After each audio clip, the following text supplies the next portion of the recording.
La Federación ha resuelto las becas para este 2024.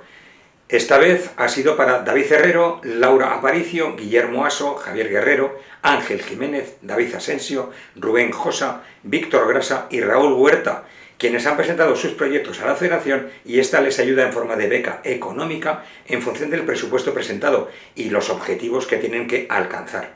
Tienen una serie de condicionantes para poder hacerlo. También estos días, es decir, hoy y mañana, hay aragoneses de rallies.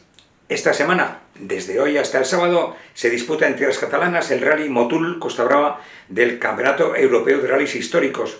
Allí estará el equipo Marino San José y Noelia San José con su Toyota Celica, Mariano Aso con Carlos Sanz en el mítico Opel Manta 400, Ismael Pina y Carlos Serrano en el no menos mítico Opel Manta GTE, y Gonzalo Mateo, que será copilotado por Jessica Nebra en el BMW 2002 Tii.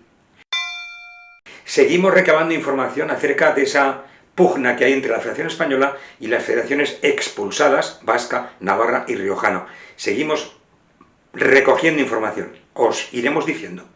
Un saludo.